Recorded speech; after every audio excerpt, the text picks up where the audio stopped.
Hi aspirants, Dinamani news paper படிக்க முடியலன்னு கவலைப்படாதீங்க. இன்னும் 10 பாயிண்ட்ஸ் டெய்லியும் பார்ப்போம். அதுவும் வெறும் 10 நிமிஷத்துல நம்ம பேப்பரே படிச்சு முடிச்சிடலாம். எக்ஸாம் பாயிண்ட் ஆஃப் வியூவில் அது மட்டும்தான் கொஸ்டின்ஸ் கேட்குவாங்க. அதோட நியூஸ் மட்டும்தான் இருக்கும். நம்ம எக்ஸ்ட்ரா பாயிண்ட்ஸ் எதுவுமே இதில் பேச மாட்டோம். இப்போ என்ன போயிட்டு இருக்கு அப்படின்னு சொல்லிட்டு பார்த்தீங்கன்னா, நமக்கு இன்னைக்கு பெருசா எந்த ஒரு எக்ஸாம் பாயிண்ட் ஆஃப் வியூவில் கொஸ்டின்ஸ் இல்லை. இருந்தாலும் ஃபேக்ட்ஸ் இருக்கு. என்னன்னா, நம்ம நோ கான்ஃபிடன்ஸ் மோஷன், அதாவது ரிமூவல் ஆஃப் ஸ்பீக்கர், லோக்சபால ஸ்பீக்கர் இருப்பாங்க இல்லையா, அதுதான். அது நமக்கு எக்ஸாம் பாயிண்ட் ஆஃப் வியூல கான்ஸ்டியூஷன்ல ரொம்ப ரொம்ப முக்கியம். அதுதான் என்னென்ன நடக்குது அப்படின்னு சொல்லிட்டு பார்ப்போம். ஃபர்ஸ்ட், தினமணி நியூஸ் பேப்பர்ல இப்போதைக்கு கூட்டத்தொடர் போயிட்டு இருக்கா. ஓம் பிர்லா இவங்க தான் இப்போதைக்கு லோக்சபா ஸ்பீக்கர் யாரு அப்படின்னு சொல்லிட்டு நமக்கு எப்படி கொஸ்டின்ஸ் வரும். லோக்சபா ஸ்பீக்கர் யாரு, அவங்களுக்கு என்னென்ன ஆர்டிகல் வந்துட்டு இருக்குன்னு சொல்லிட்டு நேத்தி சொன்னோம். இதுக்குதான் நம்ம டெய்லி ஃபாலோ பண்ணிட்டே இருந்தோம்னா நமக்கு ஒரு பஞ்ச் ஆஃப் நாலேஜ் கிடைச்சிரும். இப்போ இது வரைக்குமே போன ஒரு 2 மாசத்துக்கு முன்னாடி வைஸ் பிரசிடண்ட பத்தியே பார்த்துக்கிட்டு இருப்போம், கிட்டத்தட்ட ஒரு 10 நாள். ஸோ இப்போ ஒரு 4-5 நாளா யாருன்னு லோக்சபா ஸ்பீக்கரை வச்சு பார்த்துக்கிட்டே இருப்போம். எதனால அப்படின்னா, லோக்சபா ஸ்பீக்கர் அப்படிங்கிறவங்க யாரு, அவங்களோட ரோல் என்ன, பவர் என்ன, அது நமக்கு தெரிஞ்சிருக்கணும். கான்ஸ்டியூஷன் பாயிண்ட் ஆஃப் வியூல ஆர்டிகல் 93 அதுல ஆரம்பிக்குது. 93 என்ன சொல்லுது, 94 என்ன சொல்லுது, 95, 96, 97, 100, அப்புறம் 110 என்ன பண்ணுது அப்படிங்கிறத நேத்தி நீங்க தினமணி நியூஸ் பேப்பர் பார்த்துருந்தீங்கன்னா, இந்த சீரீஸ்ல பாத்தீங்கன்னா உங்களுக்கு தெரிஞ்சிருக்கும். இன்னைக்கு நம்ம என்ன பார்க்க போறோம் அப்படின்னா, removal of no confidence motion யாருக்கு சொல்லுவாங்க அப்படின்னா, கவுன்சில் ஆஃப் மினிஸ்டர்ஸ். அதாவது அவங்களுக்கு கவுன்சில் ஆஃப் மினிஸ்டர்ஸ் தான் சொல்லுவாங்க. ஆர்டிகல் அதுக்கு என்ன சொல்லுது அப்படின்னா, ஆர்டிகல் 75 தான் பேசுது. நோ கான்ஃபிடன்ஸ் மோஷன் அப்படிங்கிறப்போ ஆர்டிகல் 75 கிளாஸ் 3 அதுதான். இவங்களுக்கு என்ன சொல்லுவாங்க அப்படின்னா, ரிமூவல் ஆஃப் ஸ்பீக்கர், ரிமூவல்னு சொல்லுவாங்க. என்ன அப்படின்னா, இவங்களுக்கு எங்க அதிகாரம் இருக்குன்னா, லோக்சபால மக்களால் தேர்ந்தெடுக்கப்பட்ட மக்களவையில இவங்க ரிமூவல் பண்ண பிறகு இவங்களை எப்படின்னா ஒரு ரெசல்யூஷன் கொடுப்பாங்க. என்னன்னா, எதிர்கட்சி தலைவர்கள் அனைவரும் சேர்ந்து ஒரு ரெசல்யூஷன் கொடுத்து இவங்களை ஒரு 14 நாளுக்குள்ள இவங்களை ஒரு டைம் பீரியட் கொடுப்பாங்க. 14 நாள் கொடுத்து அதுக்குள்ள இவங்களை ரிமூவ் பண்ணணும். இவங்களுக்கு எப்படி அப்படின்னா, இப்ப லோக்சபால எத்தனை சீட் இருக்கு அது ஃபர்ஸ்ட் தெரிஞ்சுக்கணும். ஸோ இது ஃபுல்லாவே நம்ம எக்ஸாம் பாயிண்ட் ஆஃப் வியூல தான் படிப்போம். ஸோ 545 இருக்குன்னு வச்சுப்போம். இதுல 5 பேர் இறந்துட்டாங்க, ரிசைன் பண்ணிட்டாங்க, இல்ல தன்னோட சொந்த மாநிலத்துல எம்எல்ஏக்கு நின்று ஜெயிச்சிட்டாங்க, ஏதோ ஒண்ணு பண்ணிட்டாங்க. 5 பேர் வேக்கண்ட் ஆயிட்டாங்க, 5 பேர் ரிமூவல் ஆயிட்டாங்க. வேக்கண்ட் மிச்சம் எவ்வளவு இருக்கும், 540 இருக்குமா. 540 டிவைடட் பை 2 வேக்கண்ட் போயிடுச்சுன்னா இது அப்படியே டிவைட் பண்ணோம். எத்தனை பேர் இருக்காங்களோ அந்த ஹாஃப் ஆஃப் த பேர் தான் ஓட்டு போட்டு இவங்களை ரிமூவ் பண்ணுவாங்க. இவர் தான் பிரசிடென்ட் ஓவரா இருப்பாரு, லோக்சபால தான் இருப்பாங்க. அது எந்த ஆர்டிகல் அதை மீன் பண்ணுது அப்படின்னு பாத்தீங்கன்னா, article 94 removal of Lok Sabha speaker, removal of deputy speaker, அப்புறம் ரிமூவல் ஆஃப் யாருன்னா இதெல்லாம் யார்கிட்ட கொண்டு கொடுப்பாங்க. சரி, ரிமூவ் பண்ணிட்டாங்க யாரு, அதுக்கப்புறம் டெபுட்டி ஸ்பீக்கரும் இல்ல, ஸ்பீக்கர் லோக்சபா ஸ்பீக்கரும் இல்ல, யார் அதுக்கப்புறம் இருப்பாங்க அப்படின்னு சொல்லிட்டு பாத்தீங்கன்னா, ஜெனரல் செக்ரட்டரி.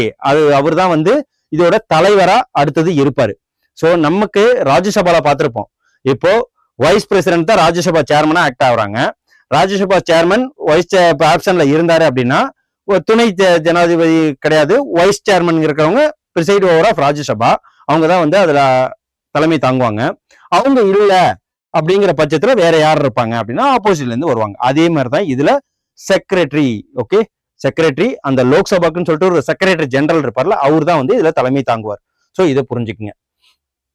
ஸோ நமக்கு இப்போ இந்த இதுல எக்ஸாம் பாயிண்ட் ஆஃப் வியூல நமக்கு இது தெரிஞ்சிருக்கணும். ஓம் பிர்லாவை பதவி நீக்க செய்ய பிப்ரவரி 13 மார்ச் 9ஆம் தேதியோட இந்த ஃபர்ஸ்ட் டைம் முடியுது. 2வது டைம் அரசமைப்பு சட்டப்பதிவை தவறாக பயன்படுத்தியதாக சொல்லி நோ கான்ஃபிடன்ஸ் மோஷன் கிடையாது.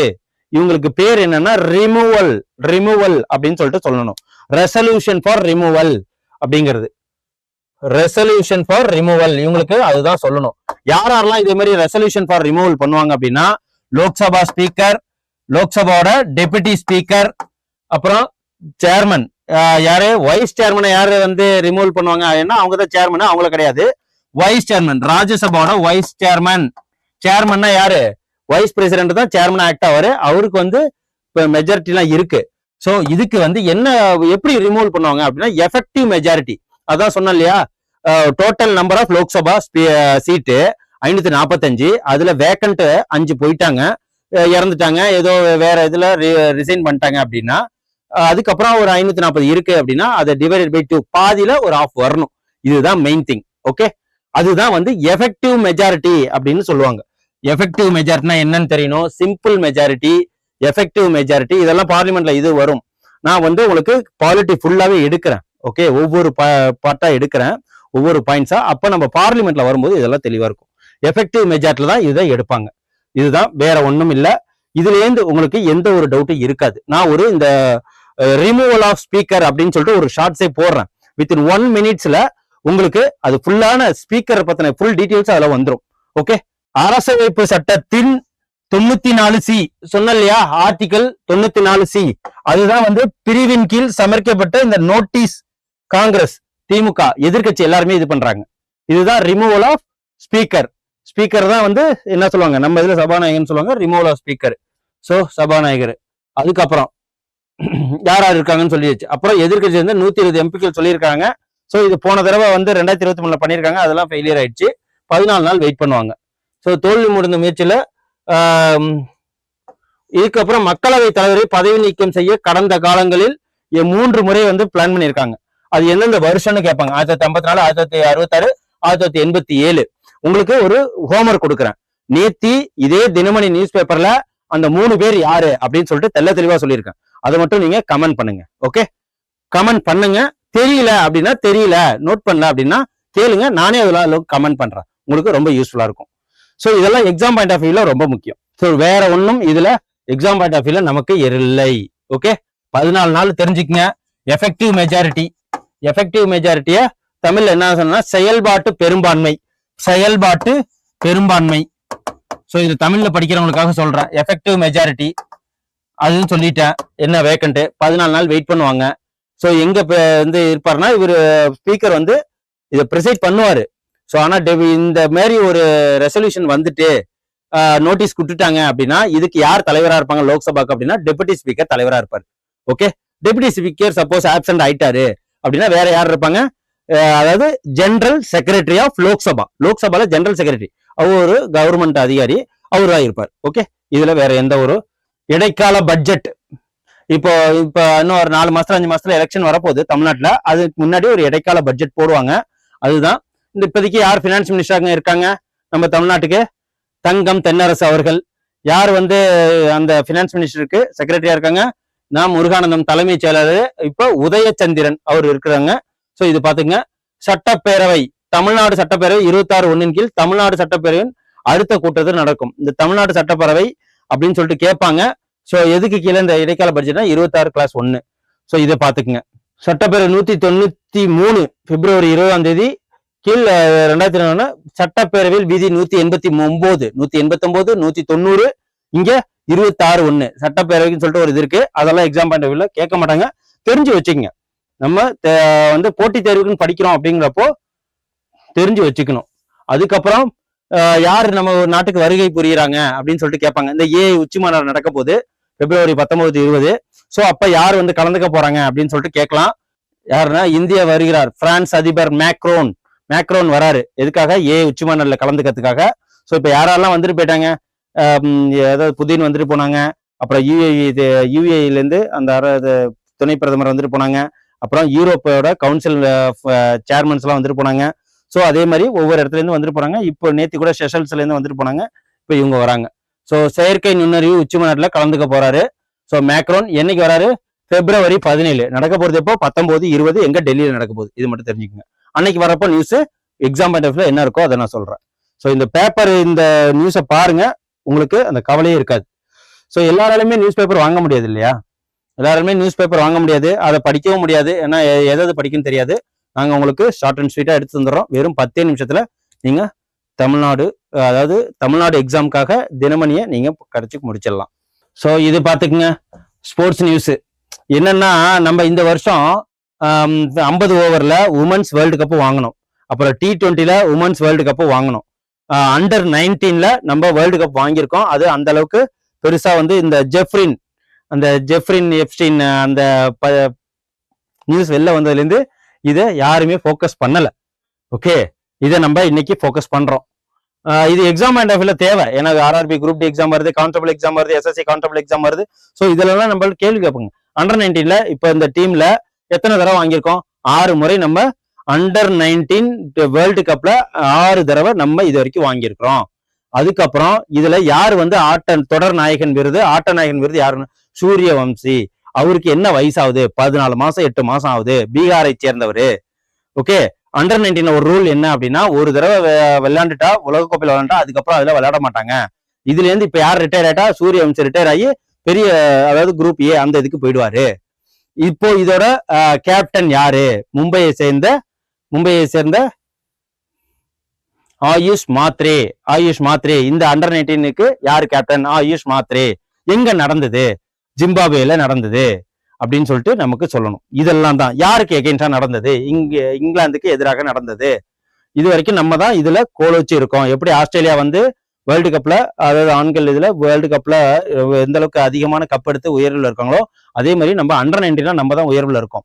ஸோ இப்ப பாருங்க, இதுல ஆஸ்திரேலியா இதுல என்னென்ன கொடுத்துருக்காங்கன்னு சொல்லுவோம். எந்தெந்த நாடெல்லாம் வாங்கியிருக்கு பாருங்க. ஸோ அப்புறம் 6 முறை வாங்கியிருக்கோமா? இப்போ இதுல பாருங்க, 2000ல நம்ம வந்து 2000, 2004, 2008, அப்புறம் 2012, 2018, 2022. ஓகே. இந்த 2012 இதெல்லாம் வாங்கினப்போ யார் யார் கேப்டனாங்க இருந்தாங்க அப்படின்னு சொல்லிட்டு கேட்கலாம். கேப்டன் முகமது கைஃப் இருக்கிறாரு, அவரு பெரிய மேட்ச்ல விளையாண்டாரு. அப்புறம் 2008ல விராட் கோலி, அவர் என்னென்ன சாதனை பண்ணிருக்காங்க உங்களுக்கே தெரியும். 2012ல உன்முகுத் சாந்த், அவர் பெருசா கோலோச்சிக்கல. 2012 பிருத்திவி ஷா. அப்புறம் 2022ல யாஷ் அல் துல் அப்படிங்கிறவங்க. இப்போதைக்கு யாரு அப்படின்னா மாத்ரே.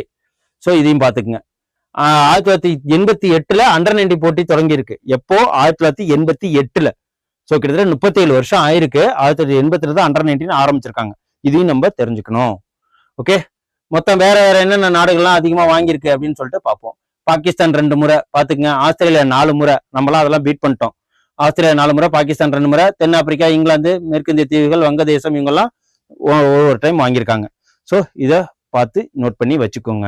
அதுக்கப்புறம் இதுல என்னென்ன சாதனைகள் இருக்கு அப்படின்னு சொல்லிட்டு நமக்கு ஸ்போர்ட்ஸ் நியூஸ் வரும் எக்ஸாம்ல. அதனாலதான் என்னென்னலாம் இருக்காங்க அப்படின்னு சொல்லிட்டு பாத்தீங்கன்னா, அண்டர் 19ல இது வரைக்கும் இறுதி போட்டியில உலக கோப்பையில அதிக ரன் எடுத்தோம்னா 413 ரன் நினைக்கிறேன்.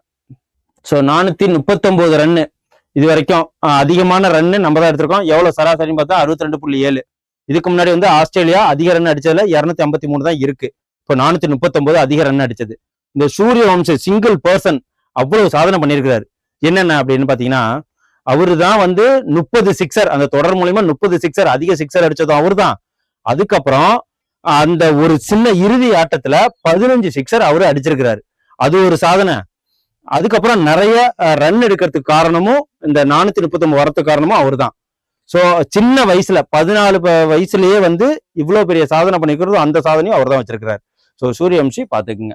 இவரு ரீசெண்டா ஒரு அவார்டு வாங்கியிருக்காரு. அதையும் நீங்க கமெண்ட்ல சொல்லணும். உங்களுக்கு 2 ஹோம்ஒர்க் கொடுத்துருக்கேன். ஸோ இதுக்கு முன்னாடி ரிமூவல் ஆஃப் ஸ்பீக்கருங்கிற இதுல யார் 3 பேர் இருக்காங்க, அந்த ஒரு ஹோம்ஒர்க்கு. இப்போ இவருக்கு சூரியவம்சிக்கு ஒரு அவார்டு கொடுத்துருந்தாங்க. நான் கரண்ட் அஃபேர்ஸ்ல சொன்னேன். ஸோ அந்த அவார்டு என்ன அப்படின்னு சொல்லிட்டு அதையும் கமெண்ட்ல போடுங்க. இந்த சின்ன சின்ன ஹோம்ஒர்க் பண்ணும்போது தான் நமக்கு மைண்டு தூண்டிவிடும். அப்புறம் ஒரு இன்டர்நேஷனல் நியூஸ். இந்தியா சந்தைக்கு வரியின்றி அமெரிக்க வேளாண் பொருட்கள் இது சொல்லியிருக்காங்க. $500 பில்லியன் நம்ம வர்த்தகம் பண்ண போறோம்னு சொல்லிட்டு சொல்லியிருக்கிறாங்க. ஸோ வர்த்தக ஒப்பந்தம் நடக்க போகுது. இன்னும் நடக்க போகுது. என்னன்னா, பருப்பு வகைகள் உள்ளிட்ட வேளாண் உணவுப் பொருட்களுக்கு ஏற்றுமதி செய்ய திட்டமிடப்பட்டிருக்கு அமெரிக்காலேருந்து. அதே மாதிரி இங்க இறக்குமதிக்கு சில பொருட்களுக்கு நம்ம வரி விதிக்கல அப்படின்னு சொல்லிட்டு சொல்லியிருக்காங்க. அவ்வளவுதான். இதுல எக்ஸாம் பாயிண்ட் ஆஃப் வியூல ஒன்றும் பெருசா இல்ல. நியூஸ் மட்டும் தெரிஞ்சுக்குங்க. Economics news. வங்கித்துறை நமக்கு இதுல இருந்து கேட்டலாம். ஓகே. என்ன அப்படின்னா, வங்கித்துறையில முதலீடு, foreign direct investment, FII foreign institutional investment, அப்புறம் என்ஆர்ஐஸ் எவ்வளவு இருக்கு அப்படின்னு சொல்லிட்டு பார்ப்போம். இதுல உரிமையே கோரல. இப்போ சேவிங்ஸ் அக்கௌண்ட்ல கிட்டத்தட்ட எத்தனை கோடி ரூபாய் எதுக்குமே யூஸ் ஆகாம இருக்கு. 10 வருஷம் வந்து சேவிங்ஸ் அக்கௌண்ட்ல இருக்கிற பணத்தை யாரும் வந்து எடுக்கல, செலவு பண்ணல, உரிமை கோரல அப்படின்னா அதை எடுத்து பொது காரியங்களுக்கு, நாட்டோட செலவுக்கு யூஸ் பண்ணிப்பாங்க. அதான் சொல்லியிருக்காங்க. எத்தனை கோடி ரூபாய் அப்படின்னு பாத்தீங்கன்னா 72,457 கோடி.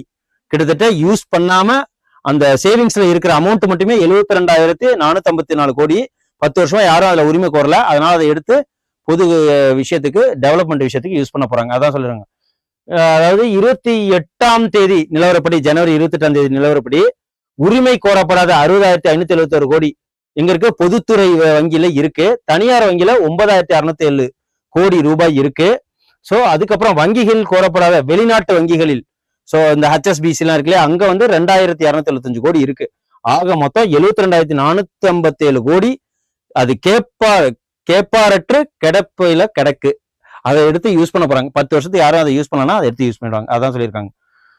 சேமிப்பு மற்றும் நடப்பு வங்கி கணக்கில் இருப்பு தொகை அல்லது முதிர்வடைந்த தேதியில் 10 ஆண்டுகளுக்கு உரிமை கோரப்படாத வைப்பு தொகையை எடுத்து யூஸ் பண்ண போறாங்க. கல்வி மற்றும் விழிப்புணர்வு நிதிக்கு இதுக்கு தான் கொடுக்க போறாங்க. எதுக்கு? கல்வி மற்றும் விழிப்புணர்வு நிதிக்கு. சோ டெபாசிட் வைப்பு. அதுக்கப்புறம் இதுல மொத்தம் எவ்வளவு இருக்கு? 2023 நிதியாண்டுல 8,129 கோடியாக இருந்தது. 898 மில்லியன் டாலர். சோ இப்போ அது முதலீடு சரிவு. ஏன்னா இப்பதான் ஜியோகிராபிக்கல் அண்ட் ஸ்திரத்தன்மை இல்ல, அப்புறம் போர் சூழல் இருக்கு, அப்புறம் தங்கம் விலை உயருது. ஸோ இப்போ ஏகப்பட்ட மார்க்கெட் கண்டிஷன்னால இது நடந்திருக்கு, வேற ஒன்றும் இல்லை. அப்புறம் தமிழகத்தில் உள்ள வால்மீகி சமூகத்தினர், பழங்குடியினர் அதுல வந்து ஷெட்யூல் காஸ்ட்ல சேர்க்கணும்னு சொல்லியிருக்காங்க. வால்மீகி சமூகத்தினை பத்தி நம்ம ஷார்ட்ஸ்ல நல்ல எக்ஸாம் பாயிண்ட் ஆஃப் வியூல டீட்டெயிலா பார்ப்போம்.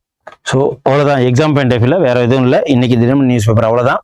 ஸோ ஸ்டே டியூன்டா இருங்க, சேவ் பண்ணி வச்சுக்கங்க, சப்ஸ்கிரைப் பண்ணுங்க. உங்களுக்கு எக்ஸாம் பாயிண்ட் ஆஃப் வியூல தினமணி நியூஸ் பேப்பர் டெய்லியும் வந்து சேரும். Send a map. You dare to dream, we care to accomplish.